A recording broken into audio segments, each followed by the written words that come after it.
Olá, boa noite. Boa noite. Fui eu não, tá? Vira esse retorno para mim aqui um pouquinho, por favor. Eu queria fazer um pedido a vocês. Eu queria pedir que vocês ocupassem essas duas filas do meio aqui. Primeira, segunda, terceira e quarta fila de cadeiras, por favor. As duas do meio, primeira, segunda, terceira e quarta. Por favor.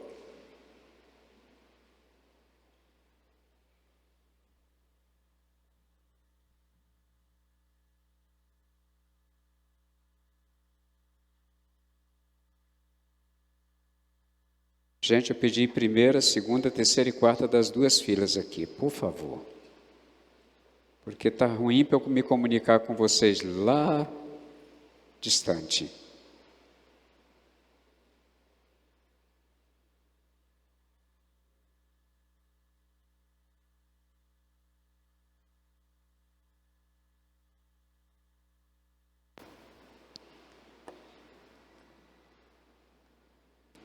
Nós estamos iniciando hoje algo que marcou a igreja cristã ao longo da história, que é a chamada Reforma Protestante. E quando nós pensamos nesse assunto, nós pensamos em algo que, de fato, marcou a vida da igreja, e nós vamos hoje iniciar esta série de falas sobre este assunto. E eu fiquei para iniciar, né? As outras virão depois. Eu fiquei com a responsabilidade de falar nesse primeiro momento, o primeiro tema.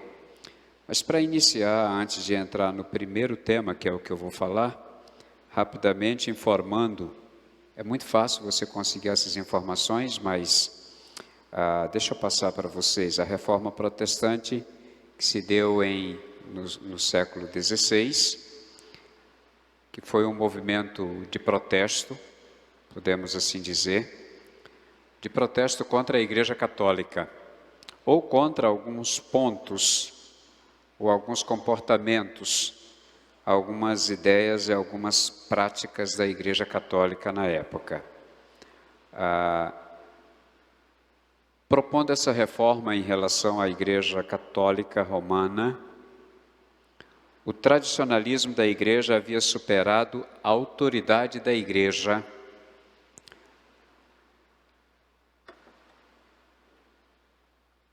a autoridade da palavra, a autoridade da Bíblia, afetando inclusive algo que Lutero se deparou, e foi o que mexeu com a vida dele, foi Romanos capítulo 5, verso 1, quanto à justificação pela fé. E é importante destacar que a reforma não foi um movimento de desvio, não é que a igreja se desviou naquele tempo, ao contrário. A reforma objetivou um retorno ao cristianismo bíblico, ao cristianismo que a gente pode chamar de puro, que é baseado na palavra de Deus.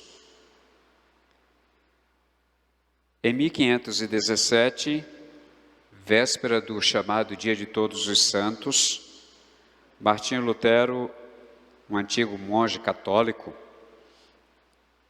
publicou na porta da igreja 95 teses, segundo ele, elucidando os abusos, denunciando as corrupções ligadas à venda de indulgências por parte da Igreja Católica. Nós não vamos reduzir a Reforma Protestante a esse ato histórico apenas. O movimento reformado foi aos poucos se estendendo à Suíça, à Holanda, à Hungria e outros lugares mais. Pensando nisso, nós estamos aqui hoje para pensar no que a reforma trouxe como pilares dela, isto é, para nós. E desses pilares nós temos somente a fé, que é chamado de sola fide, somente Cristo, somente a graça, e só a Deus dai glória, e somente a Escritura. E eu fiquei então para falar com vocês hoje um pouquinho sobre esse ponto, o último que eu mencionei. E Sara já me fez o favor de ler o texto que eu escolhi, sem problema. Não foi acordo entre mim e ela, mas vamos ler. Vamos voltar lá de novo, Hebreus capítulo 4, verso 12.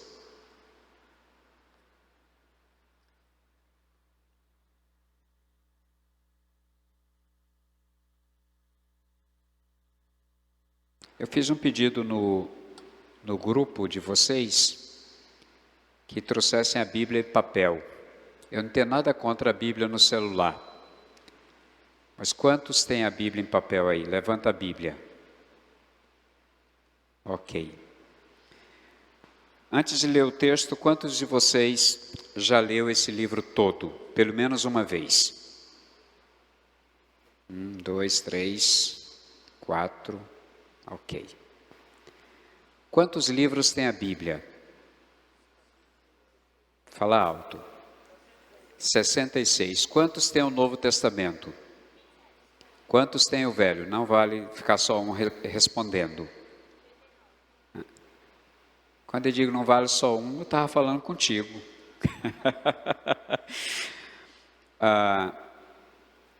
Quem saberia dizer os 66 livros em ordem aqui? Você saberia dizer? Então diga, pega um microfone e diga os 27 para nós. Do Novo Testamento. Pega o microfone e diga os 27. Quem sabe dizer os 39 do Velho? Que não seja ela. Quem mais sabe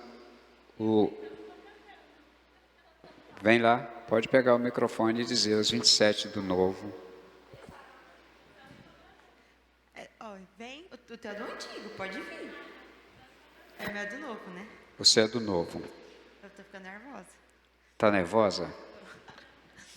Mateus, Marcos, Lucas, João, Atos, Romanos, 1º e 2º Coríntios. Eu sei, Pia, mas tô nervosa. Tranquilo, nós temos tempo. Eu sei, calma. 1º e 2º Coríntios, Gálatas, Efésios, Filipenses, Colossenses, 1º e 2º Tessalonicenses. Acho que entra. Agora que é Hebreus, Tiago, Tito, Filemon. Errei bem aí, né? Eu já errei. Né? Sem problema, tudo bem. Pega aqui. Esse livro, que é a Bíblia, e quando nós vamos falar aqui sola Escritura, ou somente a Bíblia, somente a Escritura, somente a Palavra, porque nós entendemos que esse livro ele é o que norteia a nossa vida. Se é o livro que norteia a nossa vida e nós não o conhecemos, que norte tem a nossa vida? É Ele quem norteia, ou quem deve nortear a nossa vida, quem deve dar o rumo para a nossa vida. Se nós não conhecemos, que rumo tem a nossa vida? Eu fiz pergunta básica. Quantos livros tem o Novo Testamento? Quantos livros tem o Velho? Quantos livros tem a Bíblia? Qual a sequência deles? Isso não me faz mais cristão, saber essas coisas, é verdade. Isso não me faz mais santo, é verdade. Mas é o começo para conhecer o livro. Repito, isso não me faz mais santo, não me faz mais cristão, mas é um começo para quem quer essas coisas. Então significa dizer que a maioria de nós não entrou no começo ainda. Temos que começar. Mas vamos lá, Hebreus capítulo 4, verso 12, diz o quê? Vamos ler juntos. Eu lendo em voz alta e vocês acompanhando aí na sua Bíblia. Porque a palavra de Deus é viva e eficaz, mais cortante que qualquer espada de 2 gumes. Penetra até o ponto de dividir alma e espírito, juntas e medulas, e é capaz de perceber os pensamentos e intenções do coração. Essa descrição do escritor de Hebreus é sobre a Bíblia. Se somente a Bíblia, então nós precisamos pensar algumas coisas. Sola Scriptura foi um dos termos usados como máxima da Reforma Protestante. O que significa isso? Que somente as Escrituras têm plena autoridade e é para nós regra de fé e prática. Eu sou jovem, claro, não tanto quanto vocês, sou um pouco mais jovem, mas eu sou de um tempo que a gente falava muito esse negócio de Bíblia, nossa única regra de fé e prática. Você ouve isso comumente hoje na igreja? Não é muito comum a gente repetir essa expressão. Tem algumas expressões que eu aprendi no tanque, lá no lugar que nasci, aquela metrópole. Eu aprendi, por exemplo, orando, geralmente encerrar a oração dizendo nosso único e suficiente Salvador. Hoje quase a gente não fala do suficiente Salvador, porque ele deixou de ser suficiente para muita gente. Por isso que a gente acrescenta quase sempre alguma coisa a Cristo, cometendo um crime teológico, um crime espiritual. Literalmente. Outra frase é esta: a Bíblia, nossa regra de fé e prática. Regra de fé e prática. Regra de fé, para muita gente ela é. Eu creio na Bíblia, eu creio porque a Bíblia diz regra de fé, mas não tem sido regra de prática. Tem sido complicado esse negócio de você pegar essa frase e dizer que a Bíblia é regra de fé e prática. Em alguns lugares está escrito regra de fé e conduta. A Bíblia é a perfeita vontade de Deus, revelada a mim e a você, dotada de autoridade e verdade. Quando eu penso na Bíblia, eu lembro de algumas histórias que já li, de alguns acontecimentos que são impressionantes. Por exemplo, um lugar aqui no Tocantins, quando o Evangelho chegou aqui, que eu não lembro exatamente o lugar agora, mas era uma roça, um lugar bem afastado, um vilarejo, uma fazenda, alguma coisa assim. E alguém chegou lá para evangelizar, evangelizando no interior, chegou lá e encontrou uma senhora, e quando a pessoa começou a evangelizar, ela disse, eu já sou crente. Mas ela morava sozinha, ela não tinha muito contato com muita gente, e não era comum crentes passarem por ali. Mas como é que a senhora se converteu? Ela disse, lendo a Bíblia. Ela conseguiu uma Bíblia em algum lugar, alguém deu para ela e ela lia. Mas interessante, o único livro que ela sabia ler era a Bíblia. Podia colocar qualquer outro livro na mão dela que ela não dava conta de ler absolutamente nada. Alguém deu a Bíblia para ela, ela aprendeu a ler sozinha e aprendeu a ler só a Bíblia. Ela não lia outra coisa. Aí você diz, mas isso é verdade? Pelo menos é o que conta a história. Eu não estava lá, eu não vi, não foi comigo que aconteceu. Mas não são poucas as histórias que eu já ouvi de gente que foi alfabetizada lendo a Bíblia, e só a Bíblia. É claro que a maioria depois passou a ler outras coisas, não é o caso dessa, mas inicialmente lendo só a Bíblia. Você acha que isso é obra de alfabetizador, de pedagogo? Claro que não. Os Gideões Internacionais fazem um trabalho de distribuição da Bíblia em hotéis, motéis, quartéis, tudo que é ex, né, parece? Hotéis, motéis, quartéis, colégios. Eles vão distribuindo o Novo Testamento. Você já deve ter visto o Novo Testamento cinza.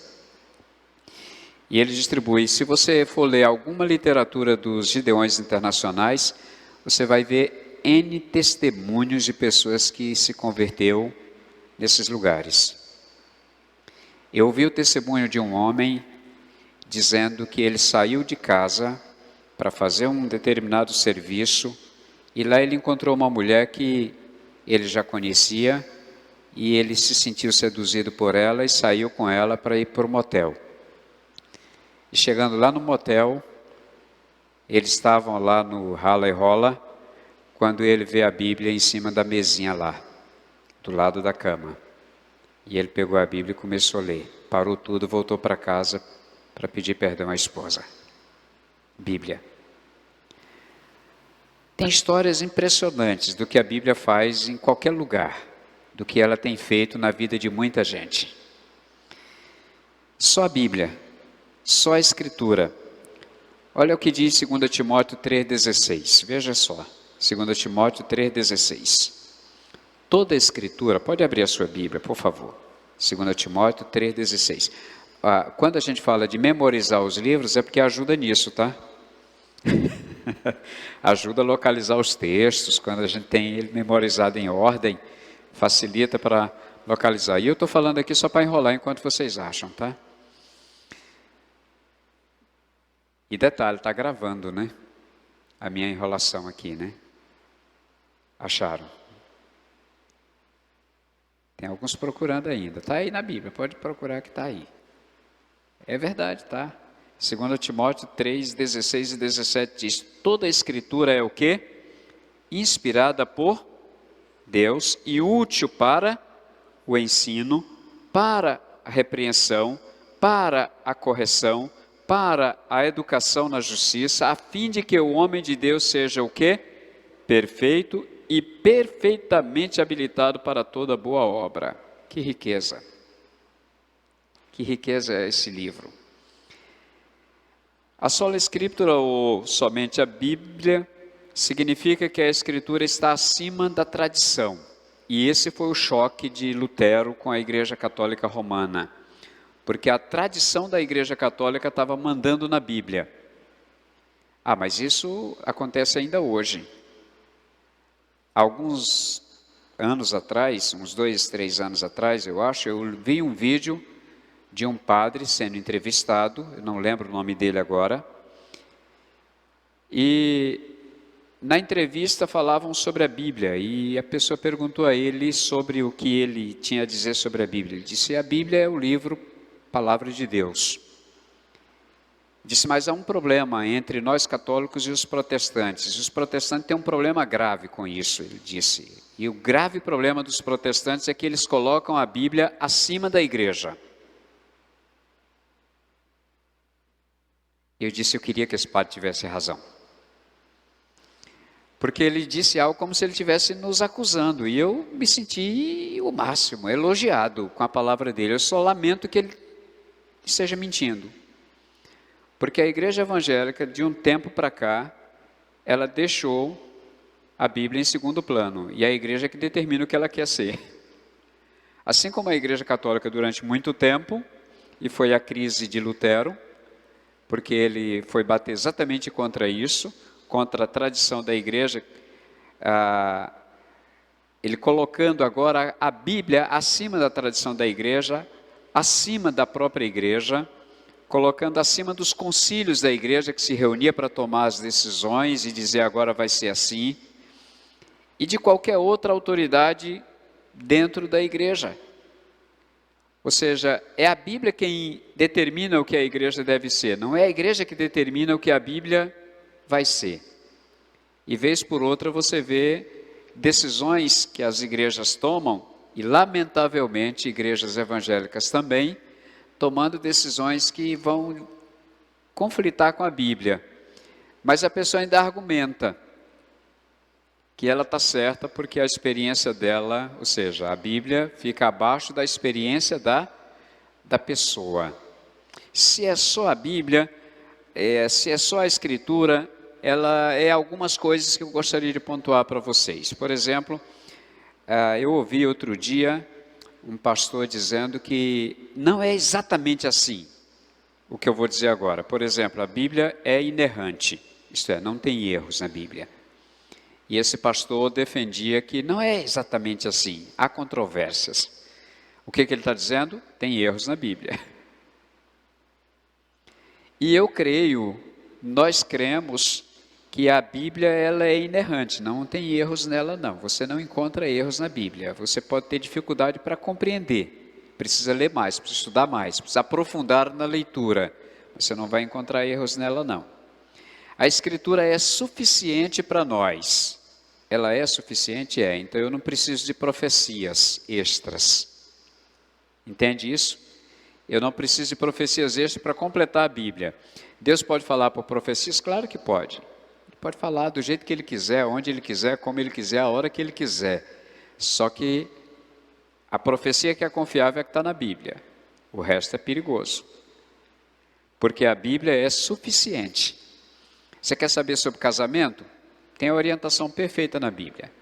Você quer saber sobre namoro? A orientação perfeita na Bíblia. Está tudinho aqui escrito. Você quer saber sobre trabalho? Está aqui. Quer saber sobre estudo? Está aqui. Você quer saber sobre relacionamento? Qualquer que seja o nível de relacionamento, você encontra na Bíblia. Você quer saber sobre governo? Você encontra aqui. Sobre política, você encontra aqui. Sobre igreja, você encontra. Aliás, eu passaria a noite inteira falando sobre o que você vai encontrar. Sobre o que nós vamos encontrar. Tem tudo na Bíblia. Ela é suficiente. Ela responde todas as perguntas nossas. E ainda tem um texto que ajuda o crente preguiçoso. Deuteronômio 29, 29. Ele ajuda o crente preguiçoso. Isto é, aquele que não quer estudar, ele corre para esse texto e ele descobre uma coisa interessante. As coisas reveladas são para nós. As que não são reveladas pertence ao Senhor nosso Deus. Aí ele diz, pronto, esse é para o crente preguiçoso. Ele vai lá e lê esse texto e ele se alivia de não ter estudado, se alivia de não ter aprofundado na palavra, se alivia de não ter buscado aquilo que precisa buscar dentro da palavra. Então ela é suficiente para nós, ela é infalível, ela é inerrante, ela é suficiente, ela é infalível, palavra de Deus. Ela é autêntica. Ela é poderosa. O poder da Bíblia é um negócio impressionante. Eu já li, tem uns livros, não muitos, que eu já li mais de uma vez. Eu lembro de um livro que eu li, e nele eu consegui entender um texto da Bíblia que eu não entendia. E eu até já citei na igreja algumas vezes, que é o texto que diz, buscar primeiro o reino de Deus e a sua justiça, as demais coisas não serão acrescentadas, lá de Mateus 6,33. E eu li esse texto e não entendia, e esse livro me ajudou a entender. Por essa razão também eu li aquele livro 5 vezes. Eu acho que foi o livro que mais vezes eu li. Também ele era pequeno. Ele tinha apenas umas 150, 160 páginas, eu acho, mais ou menos. Acho que não chegava a 200 páginas. Mas não é comum a gente ler um livro mais de uma vez. Mas a Bíblia a gente lê tantas vezes quantas quiser ler, e ela será sempre nova para nós. Quantas vezes eu quiser ler a Bíblia, quantas vezes eu puder ler a Bíblia, quantas vezes eu me dedicar a lê-la, ela será sempre nova. Ela é poderosa. O poder da Bíblia é um negócio extraordinário. Eu, como pregador, um dos medos que eu tenho muitos medos, mas um dos medos que eu tenho é de quando eu prego, eu atrapalhar a Bíblia. Porque só ler, ela já é a palavra. Eu nem preciso explicar nada, ela é a palavra, ela é poderosa. Conta-se a história de um pregador, que ele, na verdade, não era um pregador, ele foi para a igreja para ouvir um pregador. E o pregador famoso não apareceu. Ele sentou então lá, porque ele foi para ouvir um pregador famoso, convidado, e muita gente convidada para ouvi-lo. Quando chegou lá, o pregador não estava, mas ele ficou sentado, subiu um irmão, muito simples, e começou a ler a Bíblia e ele lia genealogia. Você já se deparou com a genealogia? Você já teve paciência para ler a genealogia? Aqueles nomes bonitos, estranhos, esquisitos, que gerou fulano, ciclano gerou Beltrano, e vai gerando, e vai gerando. E quando terminou a leitura, a pessoa perguntou: alguém aqui quer entregar a vida a Jesus? E o homem levantou e disse: se todo mundo está, eu também vou, né? Esse tanto de gente está lá, eu também vou, né? Para o Espírito Santo de Deus convencer uma pessoa, ele não precisa de pregador. A própria palavra é poder. Coloca a palavra nas mãos das pessoas e deixa elas lerem. A forma como Deus vai convencê-las é Ele que vai fazer, não somos nós. O que nós temos que fazer é anunciar a palavra, prega a palavra a tempo e fora de tempo, no lugar conveniente e no lugar inconveniente. Prega a palavra, porque a palavra basta. Ela é poderosa, ela é graciosa. Toda a graça de Deus nós vamos encontrar na Bíblia. Nós não vamos encontrar a graça de Deus só no Novo Testamento. O Velho Testamento é cheio da graça de Deus. A Bíblia inteira é cheia da graça bondosa de Deus. Precisamos ter a mesma ousadia de Martinho Lutero. Ele foi confrontado pelo Papa quanto à sua fidelidade e submissão à Igreja Romana. Declarou ele que só se renderia diante daquilo que pudesse ser provado pela Bíblia. Ele disse: eu só me rendo diante daquilo que pudesse ser provado pela Bíblia. Nada mais. Precisamos de crentes com essa coragem hoje. Que não é provado pela Bíblia, mas é bonito, está indo atrás. Não é aprovado pela Bíblia, mas está atraindo multidões, está indo atrás. Não, mas e a Bíblia? Não sei o que a Bíblia diz não, mas o negócio lá é bom, o negócio lá é bonito, então vamos atrás. Então, por essa razão, nós estamos criando uma igreja fragilizada, uma igreja fraca, uma igreja, eu até diria, uma igreja líquida, uma igreja não sólida, uma igreja não sustentável, uma igreja não firme, porque não tem base na palavra, não tem essa coragem de Lutero, de dizer: eu só me rendo diante daquilo que pudesse ser provado pelas Escrituras. Nada mais.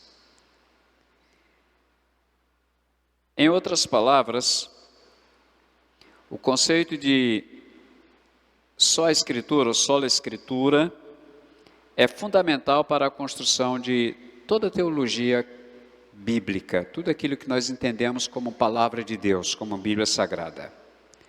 A palavra de Deus nos limpa. Sim, a palavra de Deus nos limpa. É impossível um crente ou um homem, uma mulher que lê a Bíblia todos os dias e não ser limpo por ela, porque ela tem poder para nos limpar. Quanta gente já foi ler a Bíblia para descobrir inverdades nela, contradições nela, e se converteu através da leitura. O Brasil tem um psiquiatra muito conhecido que em várias falas dele, ele repete isso, dizendo que ele foi mais ateu do que os maiores ateus que você possa imaginar, Augusto Cury. E ele resolveu ler a Bíblia. Ele foi ler a Bíblia para conhecer um pouco sobre a pessoa de Cristo. E a cabeça dele mudou, o coração dele mudou, a visão dele mudou, a Bíblia mudou a visão dele acerca de Deus. Ele hoje não é mais ateu. Não sei se Cleide estava no congresso do Haggai, eu acho que estava em São Paulo, que um dos preletores, também um médico psiquiatra, ele deu testemunho de como ele foi confrontado com a palavra de uma senhora muito simples na casa dele e que pregou a palavra para ele. E ele se dizia um dos extremistas ateu. E a palavra o confrontou. Então a palavra de Deus nos limpa. Ela nos purifica de toda mazela, de todo mal, de toda impureza que porventura estivermos carregando, provocada pelo pecado. O próprio Senhor Jesus disse aos seus discípulos: vós estáis limpos pela palavra que vos tenho falado. João capítulo 15, verso 3. Precisamos fazer da Bíblia o nosso livro preferido. E eu até queria gastar um tempinho com vocês aqui. Qual é o teu livro preferido? Pergunta alguém lá na faculdade. Pergunta alguém lá no colégio para você. Para a turma toda, qual é o teu livro preferido? Você diria lá na faculdade, meu livro preferido é a Bíblia? Imagina só a cena, está na sala de aula, numa escola, num colégio, na faculdade, e de repente o professor, a professora pergunta, qual é o teu livro preferido? Ninguém está falando de Bíblia, só pergunta, qual é o teu livro preferido? A Cabana? Harry Potter? O que mais que tem por aí? Ou você diria, não, meu livro preferido é a Bíblia. Não, mas não estamos falando de religião, não, só estou dizendo que o meu livro preferido é a Bíblia. Alguém aqui assumiria esse risco?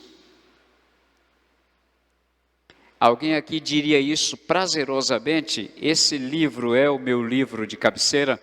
O que é livro de cabeceira? Aquele livro que eu estou sempre com ele ali e que estou sempre lendo. E de vez em quando eu volto lá para lê-lo.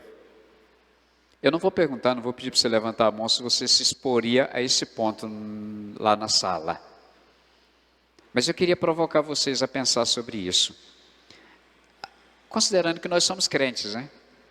Considerando que nós divulgamos que esse livro é o nosso norte, é o que norteia a nossa vida, é o que é a nossa bússola, é o que nós temos de manual para a vida, é o que dita regras, normas para a igreja, é o que me ensina princípios, é o que me diz o que é ética, o que é moral, o que é certo, o que é errado.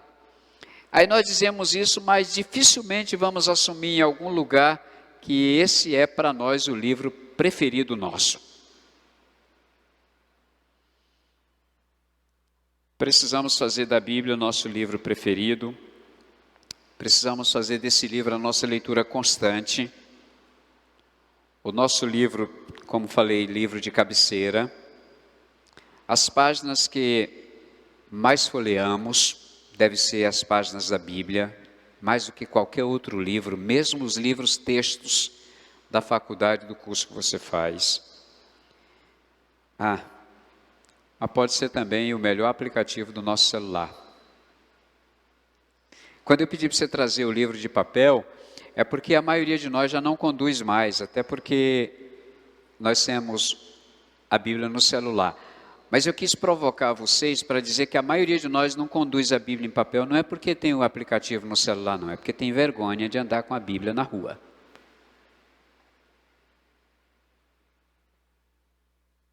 Imagina sairmos aqui com a Bíblia debaixo do braço na rua, na praça. Não é um negócio muito atraente, muito interessante. Por várias razões, a gente quase não folheia mais esse livro. E temos ele no celular que podemos ler a qualquer momento e é a palavra de Deus. Aqui não é a Bíblia mais do que a Bíblia do celular não, tá? Não me interpretem mal. Eu só quis provocar vocês para que nós tenhamos coragem de andar com esse livro e até o privilégio, que alguns lugares nem esse privilégio têm, de conduzir esse livro. Tem lugar por aí que eles leem no escuro, quem sabe com uma vela, o mínimo de luz para não serem descobertos. E quando eles fazem isso, eles reúnem para ler uma página, que é a única coisa que eles têm. Essa página eles emprestam para outro no dia seguinte.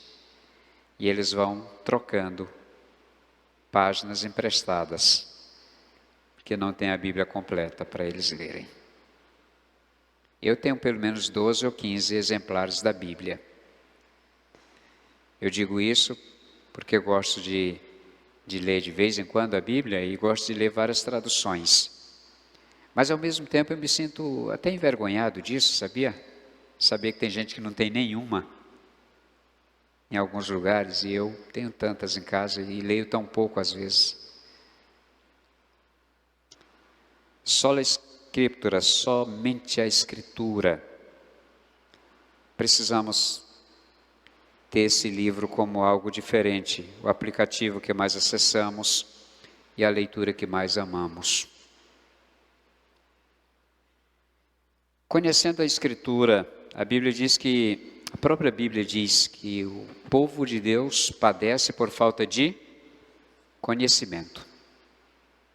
Por falta de conhecimento Na escola bíblica eu estou provocando os alunos, né?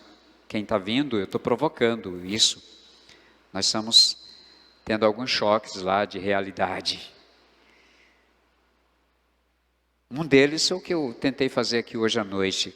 Como nós estamos longe desse livro, como ele passa longe de nós, como nós conhecemos pouco, como nós estudamos pouco, aliás, como nós lemos pouco, não estou nem falando de estudar, porque estudar me levaria a algumas práticas maiores, mas só a leitura já está sendo deficiente.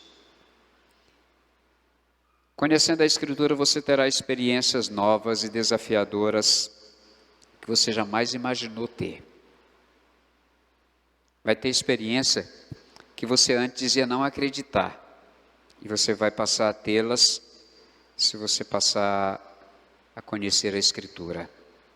Conhecendo a Escritura, ela te ajudará a ser não apenas um crente melhor, como também um marido melhor, um filho melhor, uma ovelha melhor. O que é isso?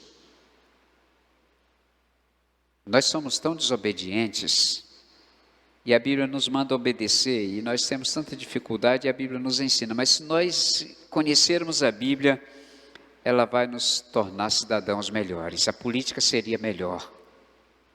Os políticos seriam melhores se conhecessem a Bíblia. Os pastores seriam melhores se conhecessem a Bíblia. E eu começo por mim. Eu sei que se eu conhecesse mais a Bíblia, eu seria melhor ainda. E muito melhor. Eu seria um pai melhor. Eu seria um filho melhor.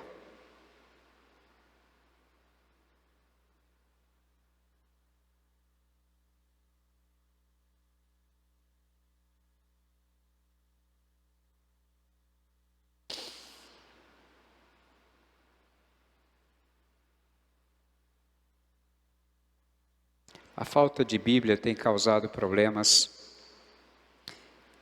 que nós nunca vamos conseguir consertar. Parece que tem 502 anos que aconteceu a reforma. Parece que estamos precisando. Quando comemoramos os 500 anos da reforma, eu estava em Imperatriz. Há 503 anos, né? 3 anos.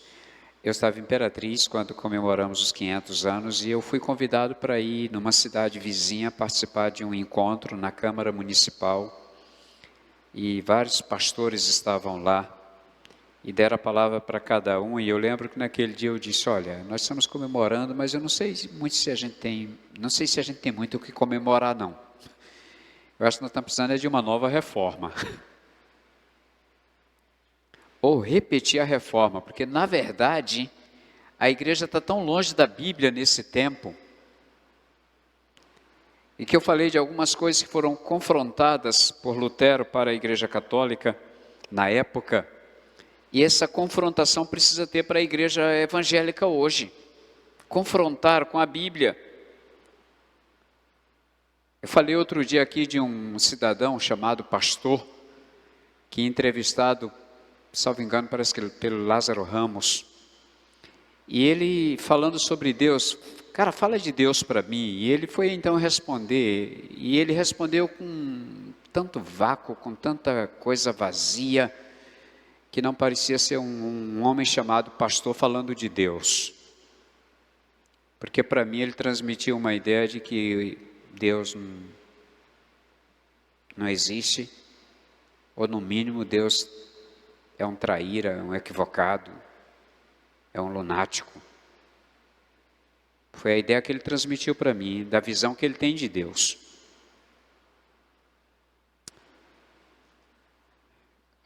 Conhecer a Bíblia nos fará pessoas melhores, cidadãos melhores, cristãos melhores.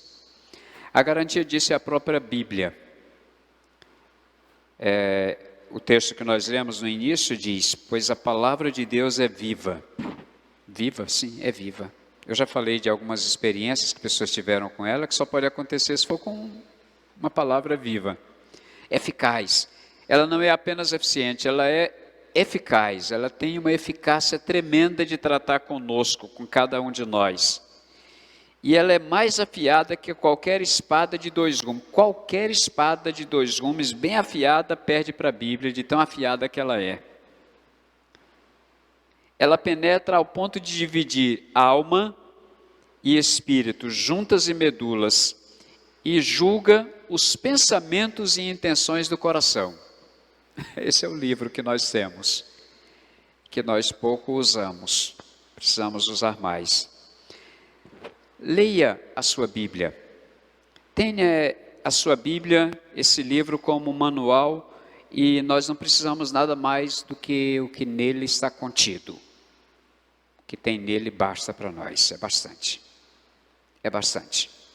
Eu não preciso sair atrás de nenhuma experiência miraculosa. Eu não preciso sair atrás de nenhuma experiência mirabolante. Eu não preciso sair atrás de nenhum pregador extraordinário. Não preciso. A Bíblia é suficiente para nós. Leia a sua Bíblia. Mas eu vou além, estude a sua Bíblia. Estude a sua Bíblia. Para você estudar a sua Bíblia, você pode usar um dicionário bíblico, por exemplo. Você pode usar livros adicionais que vão te ajudar a entender. Eu estou lendo um livro de John Stott, é sobre o batismo e a plenitude do Espírito. Eu já estudei tanto essa área, já fiz palestras, já fiz sermões, outro dia conversei com vocês na sala de aula, na escola bíblica, sobre dons espirituais, mas eu estou aprendendo com John Stott. John Stott é um dos melhores e maiores expoentes da nossa geração, faleceu já, mas deixou muita coisa escrita, muita coisa boa, entre eles esse livro, Batismo e Plenitude do Espírito. Então, quando eu leio esse livro, ele me ajuda a entender textos difíceis da Bíblia. A própria Bíblia, quando você pega, ela tem umas notas chamadas notas de rodapé. Tem gente que não sabe estudar a Bíblia, então começa por aí. A nota de rodapé é um texto bíblico que você vai encontrar, que vai te dar base ou reforçar aquilo que você está lendo naquele texto. Eu estou lendo um texto, eu encontro uma letrinha pequena que indica um texto lá na nota de rodapé, aí eu vou ler aquele texto e eu consigo, talvez com essa leitura, compreender aquele texto que eu estava lendo e não estava conseguindo entender. Porque a Bíblia explica a própria Bíblia. A interpretação da Bíblia se dá quando eu tenho base de textos, no plural. Não tenha a interpretação da Bíblia com um texto único. Eu li isso aqui, para aí. Tem um texto que, aliás, tem pelo menos 2 vezes Paulo falando, fala a Timóteo, fala também aos Coríntios, diz: as mulheres devem ficar caladas na igreja. Então nós estamos errados, né? Porque nós deixamos a mulher falar, deixamos a mulher pregar, as mulheres são pastoras. Então o que Paulo estava querendo dizer com isso?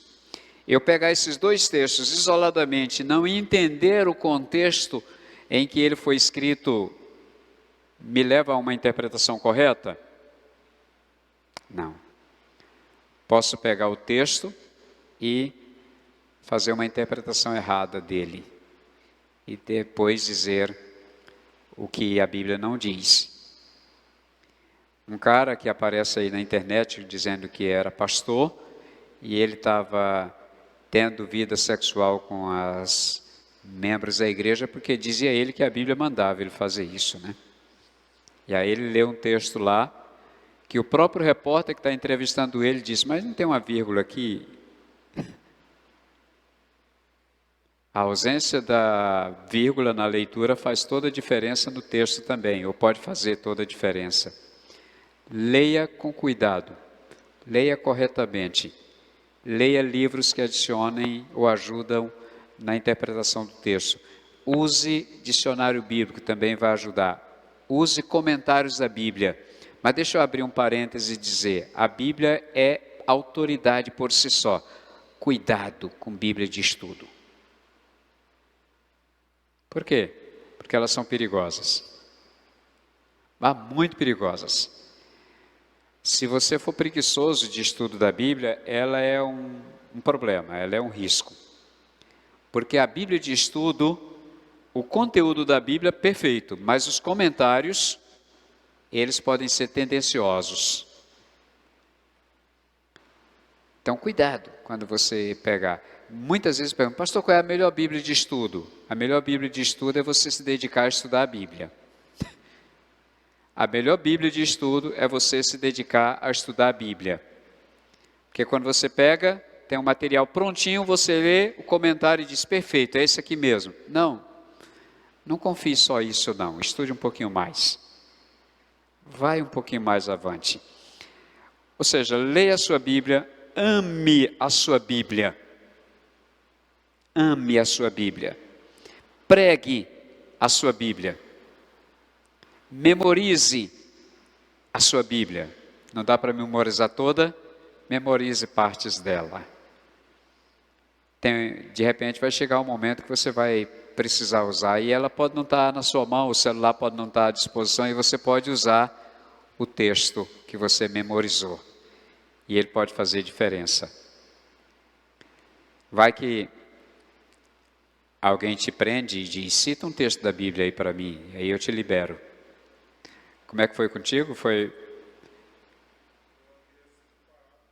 estão ouvindo? Não, então fica em pé e fala alto.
Ok.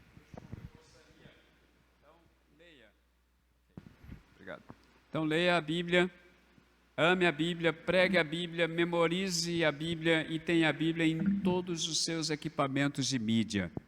No seu computador, no seu notebook, no seu celular, tenha a Bíblia lá. Ela pode ser útil para você a qualquer momento que você porventura precisar. A minha palavra era essa, apenas chamar a atenção sua de que a igreja precisa voltar-se para a Bíblia, porque a única base que nós precisamos ter é a Bíblia, isso é só a Bíblia.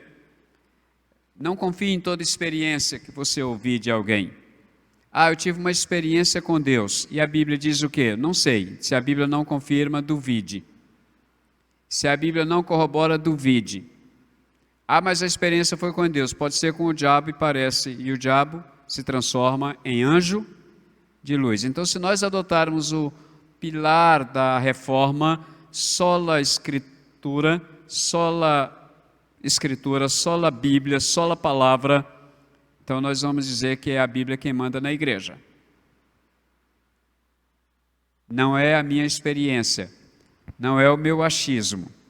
Imagina uma juventude com a Bíblia não apenas em punho, mas com a Bíblia na mente, com a Bíblia no coração, com a Bíblia no celular, com a Bíblia no papel, com a Bíblia no computador, com a Bíblia em todos os lugares. Imagina nós aqui, imagina o estrago que nós vamos fazer no inferno. Porque a palavra tem poder. Tem poder para mudar mentes e corações. E nós, batistas, durante muito tempo, nós nos arvoramos de ser uma igreja baseada na Bíblia. A Bíblia, a palavra de Deus, única regra de fé e prática. Tem mudado, não está bem assim não. Aí você encontra uma igreja batista. Não é porque está escrito o nome batista que ela é baseada na Bíblia. Tem batista para todo gosto e desgosto hoje. Tem batista que a Bíblia nem passa perto deles. E é um risco nosso aqui. Primeira igreja batista. Da Bíblia está longe de nós.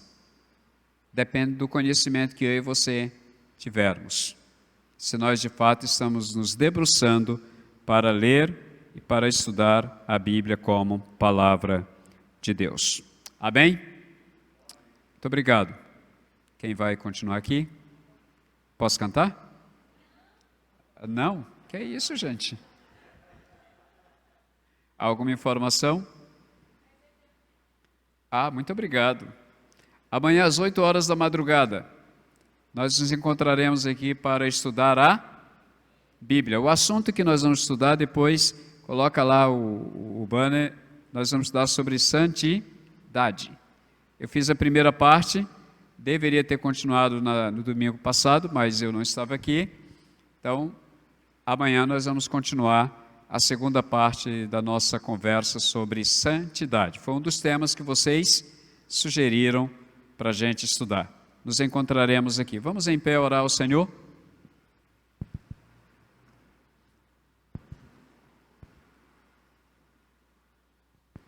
Pai amado, muito obrigado, Senhor, pela Tua palavra. Muito obrigado porque ela é o instrumento que nós temos para conduzir a nossa vida, nos orientar nas decisões, para nos encaminhar em todas as áreas, quer sejam sociais, espirituais, quaisquer que sejam as áreas da vida. É esse livro que de fato encaminha, orienta, ensina, corrige, trata conosco de forma profunda e muda mentes e corações, porque ela tem poder. E nós agradecemos, Pai, porque nós temos o privilégio de conhecer a Tua palavra e de nos alimentar nela diariamente, tê-la como alimento espiritual necessário para nós. Pai, que a Tua palavra continue dirigindo os nossos passos, o nosso caminhar, o nosso levantar, o nosso deitar. Abençoa esta juventude, toma os Teus servos nas Tuas mãos, em nome de Jesus. Amém, Senhor. Obrigado, queridos. Grande abraço. Até.